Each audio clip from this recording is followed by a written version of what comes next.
Update on this power supply I'm going to build for myself.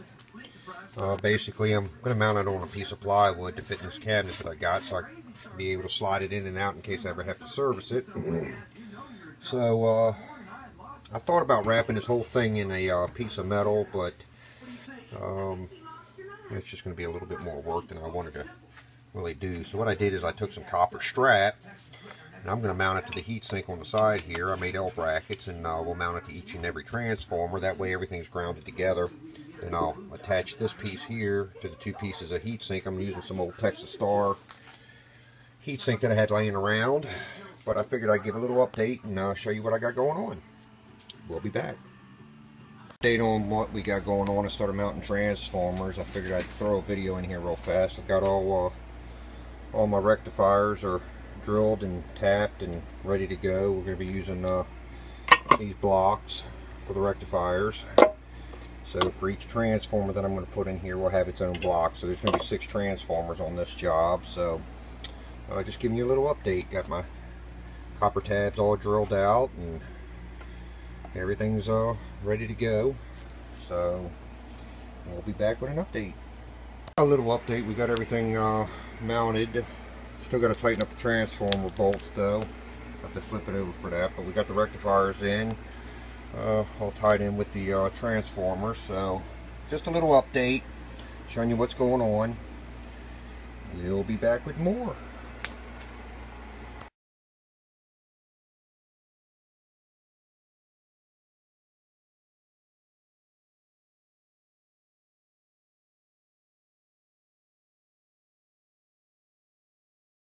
Update on what we got going on. I took this piece of galvanized I had laying around, and I'm going to use this for the face. I'm going to paint it, but just wanted to give a little update. All my holes are cut out for my meters. I'm going to switch here, of course, amp meter, digital voltmeter, and that's really all I need on the face of this.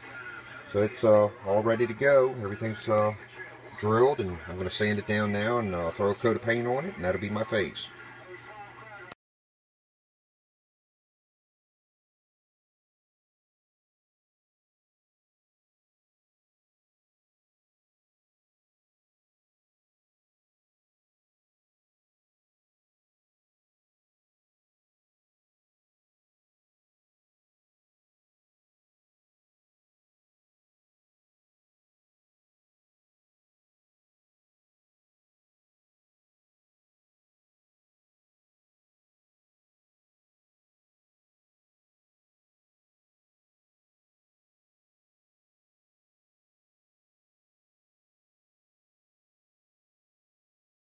Alright, new video here, update on the power supply, and I'm going to include some stills with this.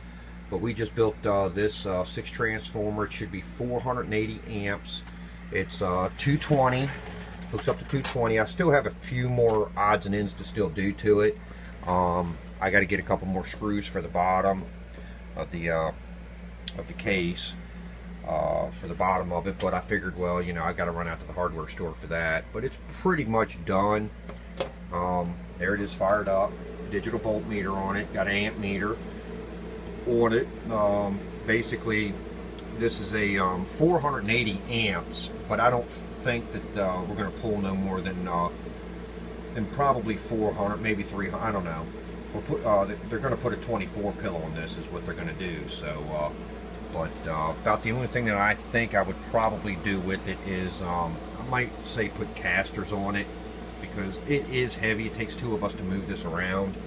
But there it is. It's in action, and hopefully we get a chance to load test it and make sure everything's working good. But that's it, fired up. It's pretty much completed. I can't really get to the back of it. Let me see if I can maybe get it to turn a little.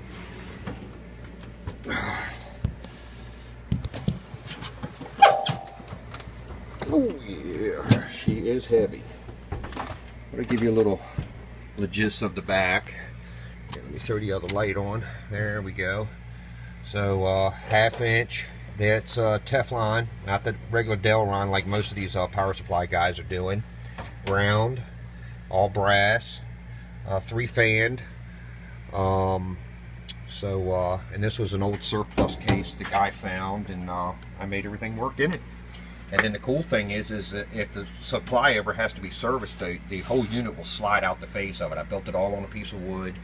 Everything's grounded to one central location, and then it grounds to the case itself. So, shouldn't have an issue with any grounding there either. So, hope y'all enjoy the videos. Hit like if you like it. Y'all have a super fine one. 73s, maybe we'll catch in DX. Bye, bye, bye.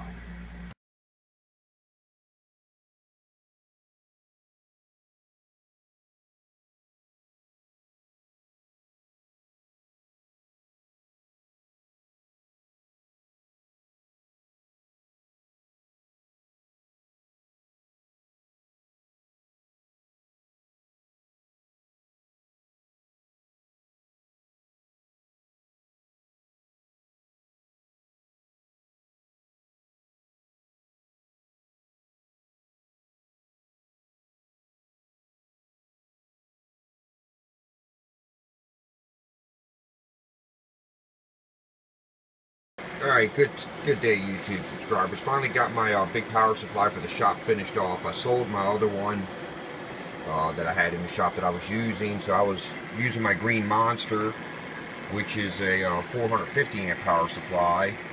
I don't tend to use this one too much. There's nothing wrong with it or anything, but I just don't tend to use it that much. So I built this one. It's a little quieter than the Green Beast, and you know, I did 6 transformers in it, 70 amperes, got a bridge to 220. Supposedly when you bridge them, you get more out of them.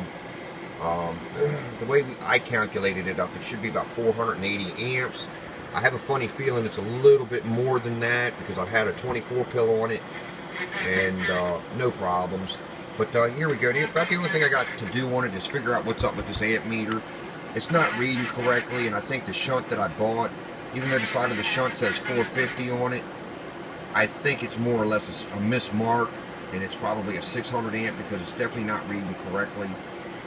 What I did is I've got my clamp on meter on it right now, so it tells me the amperage draw. I've got my 16 pill hooked up to it to load on it. We're almost 2500 right there in the corner. This guy's telling me about 300 amps. This guy's telling me 475. And my volts are right at 14.2, 14.3. So, you be the judge. That's what she's at. We'll knock the dead key down a little bit. We're about 1700, which is what I normally run this at. This is telling me 393, 394. That's right at the 270. So, something's a little suspicious there with that meter. But we'll get it straightened out as far as the meter's concerned. It does exactly what I need it to do. I've been running a 24 on it, so, you know, and it's pulling down to 14.5, 14.3, which is great. That's probably in the area that I wanted it at. Hope y'all enjoy my videos. This is my new shop power supply until I build the next one. I got something in store for my next one. I'm probably going to run up to about 800 amps on the next job. So, hope y'all enjoy it. Y'all have a great one. Old Stickman at the No Name Amp CB shop, and I'm gone.